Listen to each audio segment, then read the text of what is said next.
In a democracy, power belongs to the people. Elected officials are public servants, not rulers, and must answer to those who gave them the mandate. However, in Nigeria, holding leaders accountable is often seen as risky or impossible. Despite this, citizens can and must play a central role in monitoring government actions and demanding better. Being a civic watchdog is not limited to activists or NGOs. Every citizen has to play their part, right? They have a role to play. All right, so what does it mean to be a civic watchdog? A civic watchdog is any individual or group that actively monitors the actions of public officials and institutions. You know, you also expose wrongdoing and you demand accountability. Now, this role ensures that leaders act in the public interest and that public resources are not misused. Civic watchdogs help protect democracy by shining a light on corruption, abuse of power, and inefficiency. So joining me to shed more light on this is Olugbenga George. He is Coalition of Young Compatriots in Africa. Benga, are you the founder?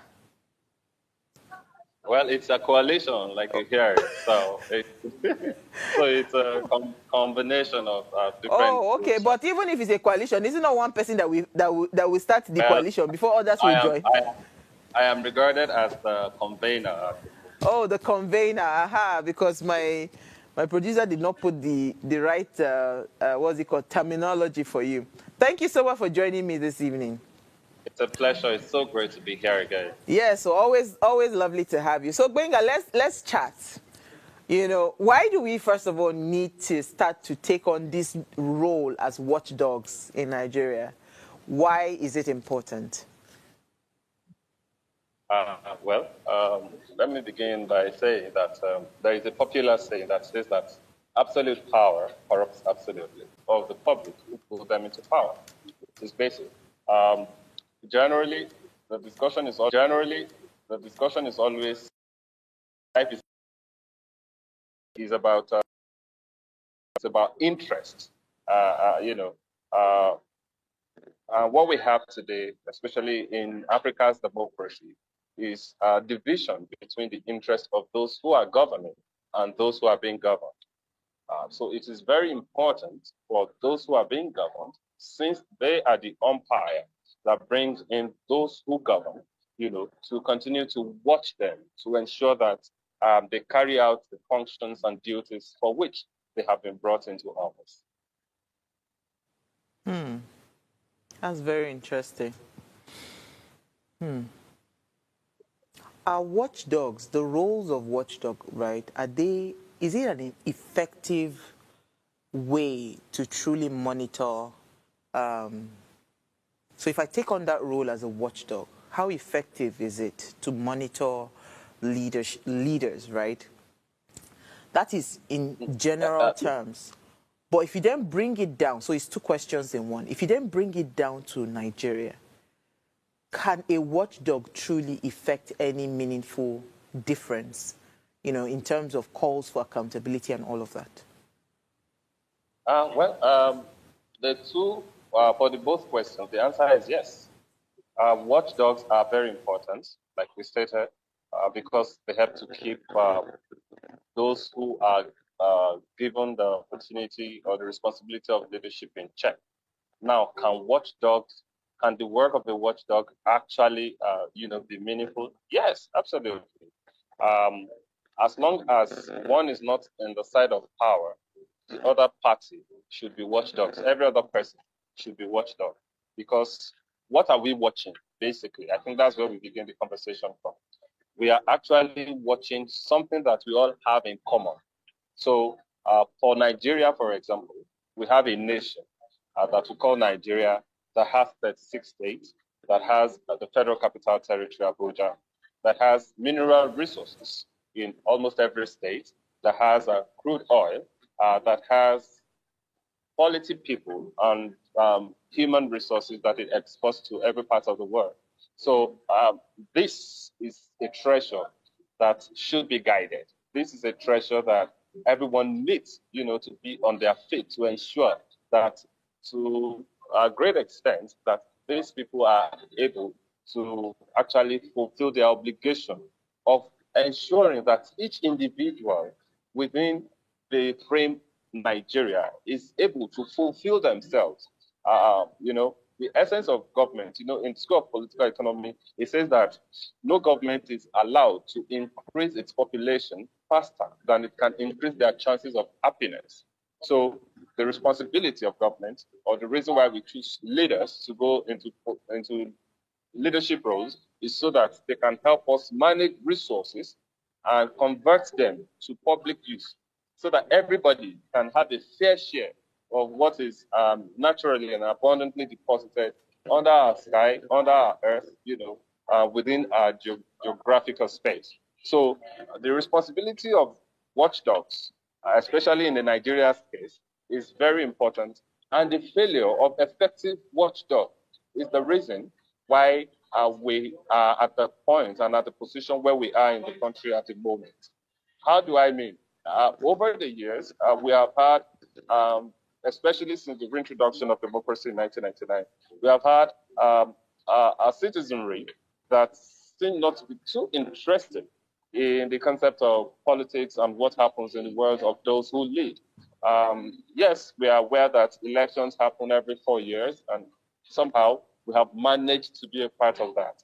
And that is, where the fundamental problem starts from. Not being interested, in who leads, in who manages resources is one of the reasons why we continue to have the issues that we have, across the different space and sectors of Nigeria, especially where leadership is concerned. Sorry, Gbenga, I just needed to butt in there a little bit, right? Because when you say that we are not being interested in who leads and all of that, it is the system that we have created. In other parts of, you see, that was why I was very careful when I was asking you the second question, whether watchdog, the phenomenon as watchdog, whether it will work in Nigeria. You know why I say this? In societies that want to be accountable to their people, they teach the people civic education. Right? From the curriculum, it is mandated that as a child, right, from nursery school, you are being taught bite-sized, bite-sized information about your country. It makes you fall in love with your country, makes you understand the legalities of your country. It makes you understand the role you have to play as a citizen and your rights as citizens. We are in a country where it doesn't seem like they are interested in educating you on what your civic, your civic stance is as a citizen in Nigeria. So the question I ask, because you can't say that people are not interested. People can only be interested in something that they have an idea about, right? They know that this is what this would directly translate to in my life. So we are the ones that have created Nigeria as it is. We have created citizens that are not interested to know anything about leadership, governance, what is going on in the National Assembly, what is going on. Do you understand? We have created this crop of citizens. So the question again, back to my question, the idea of watchdog, will it be effective in Nigeria? Because already the people they are at a disadvantaged position, right? They are at a disadvantaged position because they have a lot of people do not even have information. So what are we then working with? Okay, thank you very much. You see, I would not like to go to the blame game, where we start to talk about why we are where we are, especially with the colonial influence and impact on the system of our governance. But that is, we cannot actually remove that, from the equation. It plays a major role. However, I do not believe that that should continue to be our excuse. We are 65 years old. A 65-year-old man or person is a fully matured person. So we ought to have come of age to be able to decide how our governance and our country is being run. However, the influence, that colonialism and, all the negativities that came with it, lives on the space, on the public space in Nigeria, especially where learning, civic responsibility is concerned, is very huge. That impact is huge. Let me fast forward to talk about something that, I have, been involved with recently. We've been talking about why is it that Nigerian leaders, come into the national coffers, pilfer our goods, take a lot of money, take it to the Western banks and Africa in general. This is an African problem, actually. They steal a lot of money, for example. They take it to Swedish banks, they take it to Barclays. They take it to all of the banks. And it is there for years. And if there is no inquiry, no intentional inquiry into it, it goes on and on like that. So, and then these same people come back to say African leaders are corrupt. When the monies are being sent to those banks, are they not supposed to be queried to know how this money is come? What I'm saying in essence is that the concept of colonialism, in Africa and, by extension, Nigeria, have not actually been totally expunged. We are still experiencing it in one way or the other. And that is why I feel that the responsibility of having civic watchdogs, is very important. Yes, because government, for example, now we are talking about, yes, because government, for example, now we are talking about different governments, especially since the introduction of democracy, going to a borrowing spree.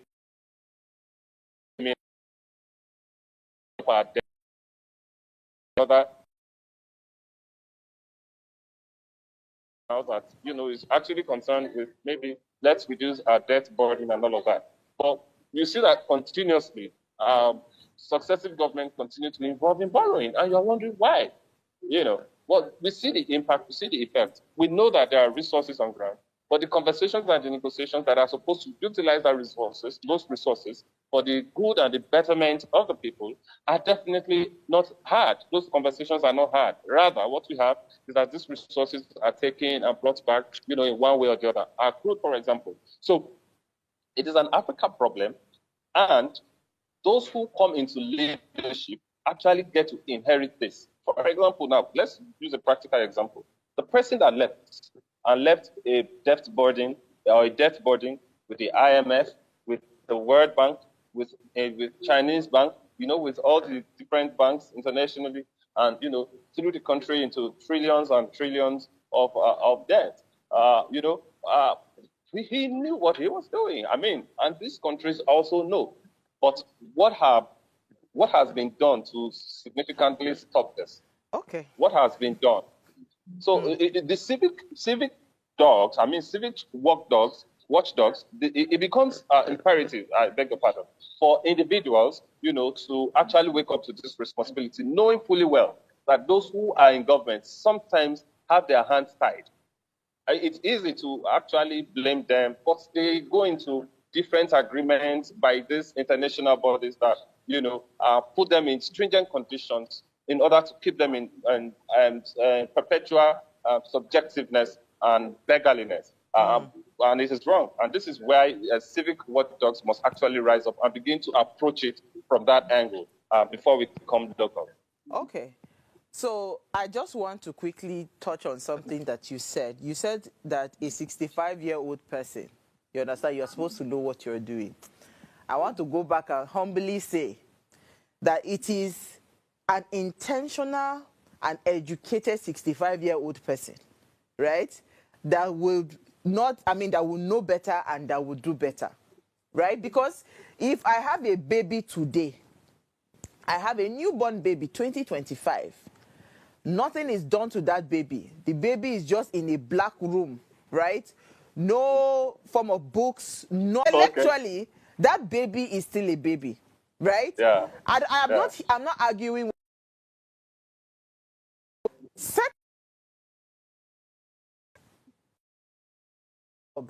Are here on this other side that are not in power.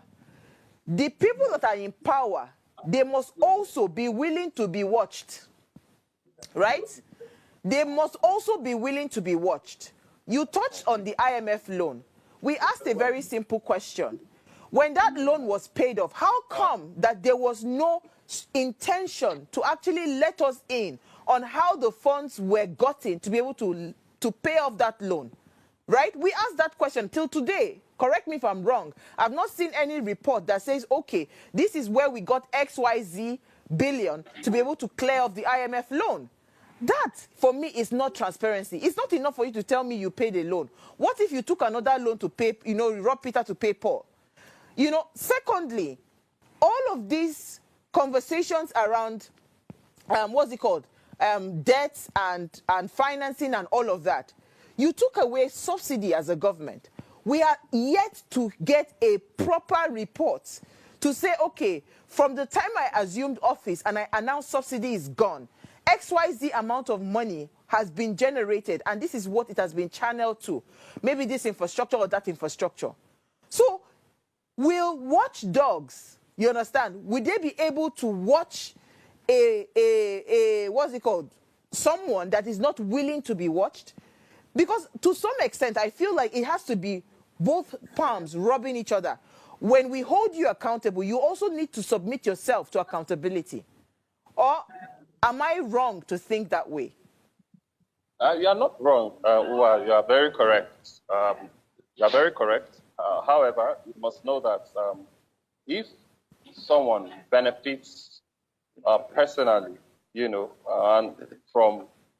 and from a system, from an institution, chances are that he will continue to protect his interests. And that is the anathema of the current democracy that we have at the moment, where people, do not prioritize public interest over their personal interest.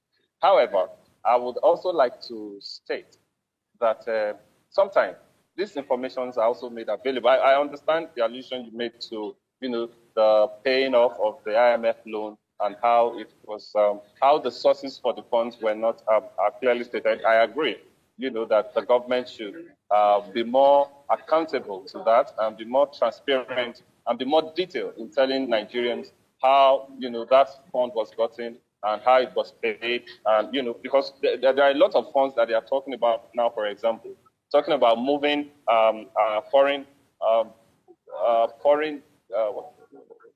I beg your pardon. Okay, so foreign, oh my God. Okay, I beg your pardon.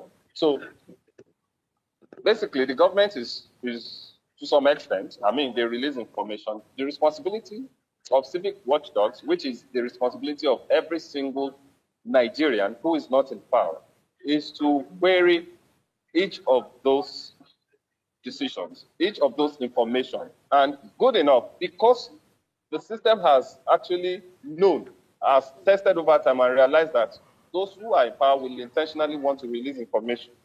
The law in Nigeria has gone forward, to make a law to that effect, to say that the Freedom of Information Act, which was passed into law during the administration of President Goodluck Jonathan. Go on a very short break, because I down more tools. You just touched on the Freedom Act as tactics that citizens can start to use, to demand some of these accountability and act as watchdogs.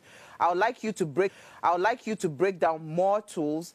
Then we'll now possibly find like quick wins, way forward, for us to actually keep our leaders in check. So stay with us. We'll be right back.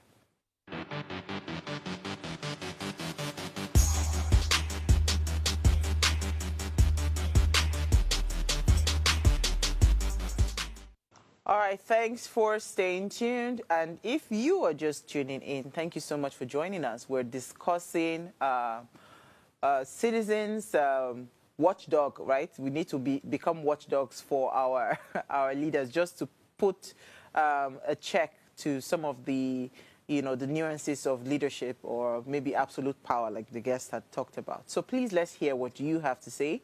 Remember, you can join the conversation. Send us an SMS or WhatsApp to 081-803-84663.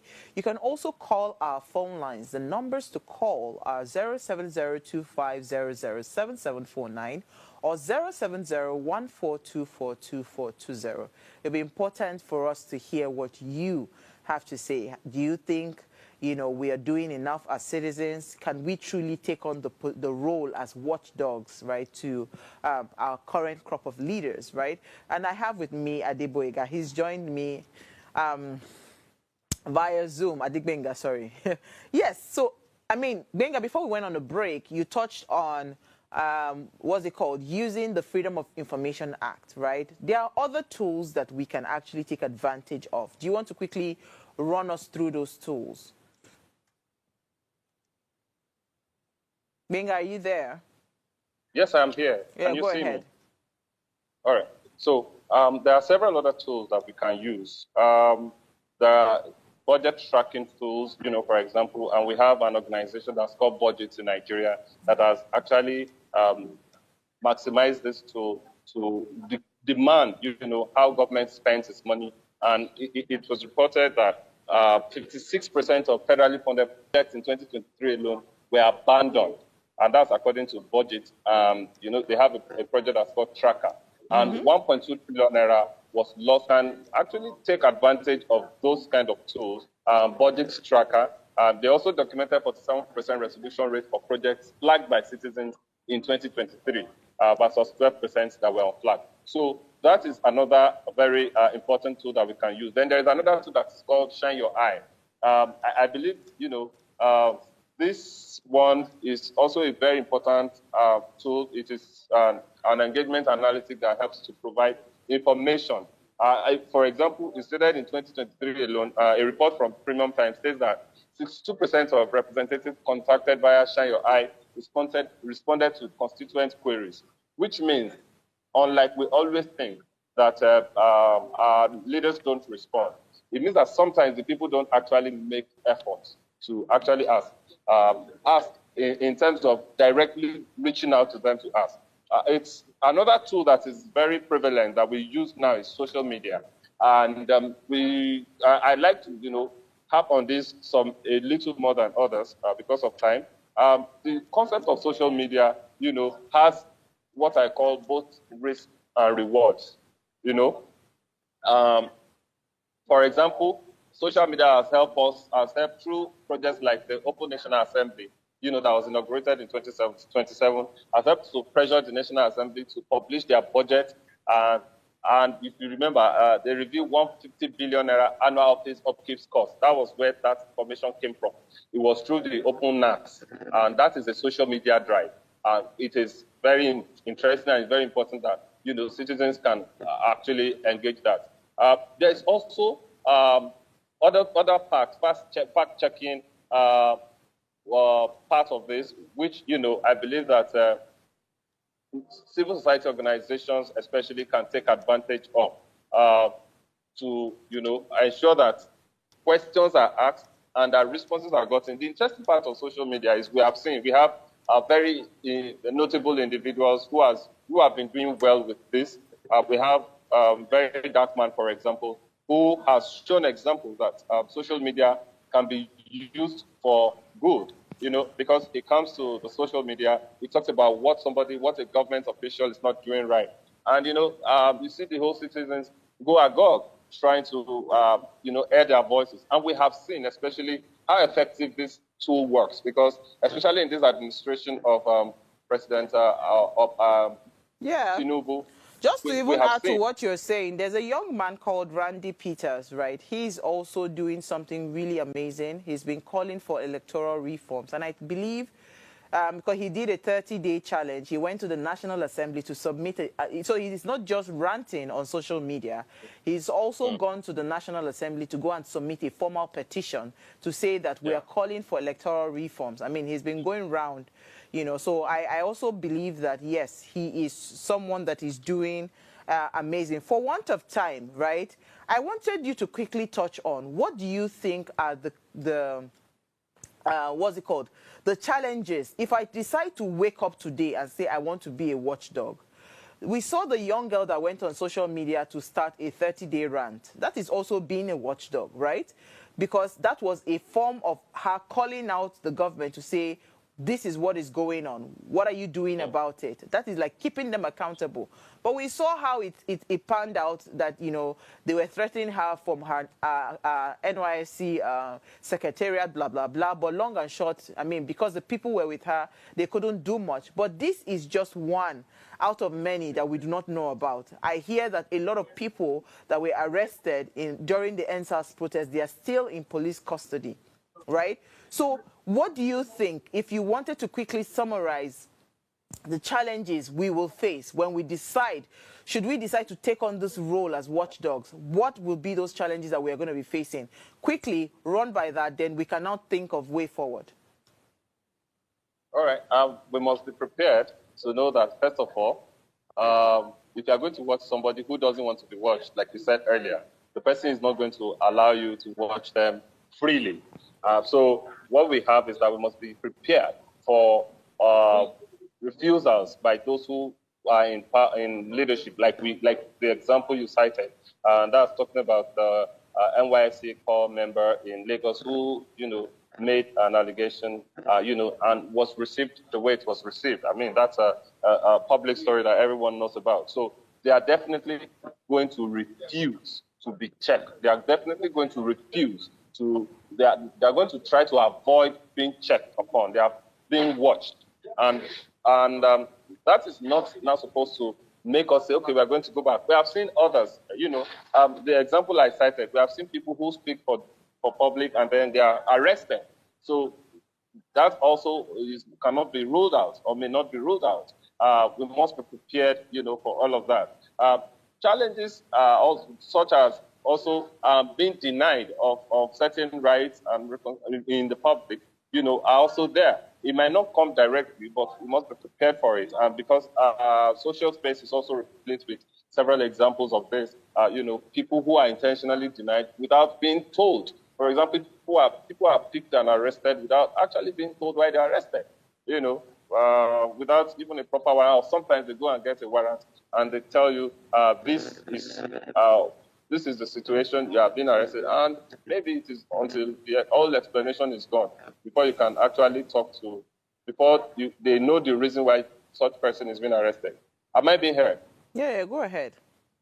All right. So we must be prepared, you know, to know that the work of being a civic watchdog is not going to be something that, you know, is going to be easy.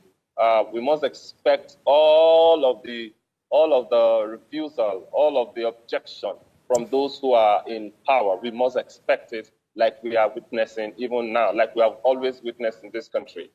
You made an allusion to some NSAS protesters. Should NSAS have happened? Of course, it shouldn't have happened.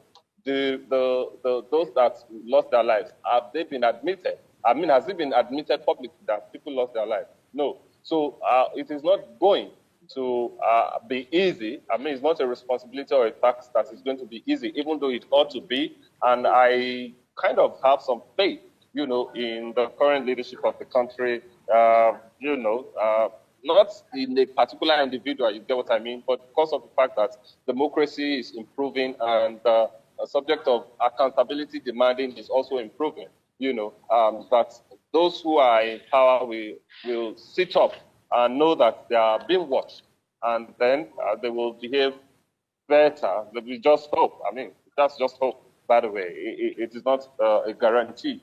But your question is that what should we expect? And I believe that we should not expect that it's going to be one fell swoop, something so easy that it will be a walk in the park that we'll just say something and then the government will just respond. Of course, miracles do happen. And I believe that maybe when Nigeria reaches or Africa reaches its season of miracles, maybe we can speak to our leader and then they respond according to the. So how do we move forward quickly? Because we're running out of time, right? All right. I came here with two solutions. One is that we must put on our resilience cap, moving forward. We must, just like I said, because we already know that they are not going to let us have it easily. They are not going to just respond to us because we demand it. So we have to continue. We will not be tired. We must not be tired. We must not be discouraged by what is being done to other people. We must not say I'm not going to air my voice because I don't want to be arrested or I don't want to be labeled as anti-government or whatnot. That is on the side one. Side two is that we must become more awakened, about intentionally electing our leaders. That is the most important part, of this entire conversation. In the political space right now, the most prevalent story is coalition. And I was discussing earlier today with a group of, young political persons, and they were saying about coalition, how they were going to join. And I said, excuse me, look at the crop of people who are in that coalition and give me their history in this country. There are people who have been there, who continue to recycle themselves, and they are not ready to leave soon. Where is the coalition of the Nigerian youth? Where is the coalition of those who are oppressed? Where is the coalition of those who are daily killed, who are daily marginalized in this country? There is for me, there is an elite capture in this country, and those who come in the name of whatever, they want to come, just come to grab power. We have seen it in this country. This is not the first time. The current challenge that we are experiencing in this country right now, dating back to 10, 11 years ago or 12 years ago, when the APC was formed, as a result of a coalition. What did it bring to us? So what I am saying in essence is that the Nigerian people, must actually unite themselves, must decide that they want to be informed, must decide that they want to form their own coalition, and they must unite their interests.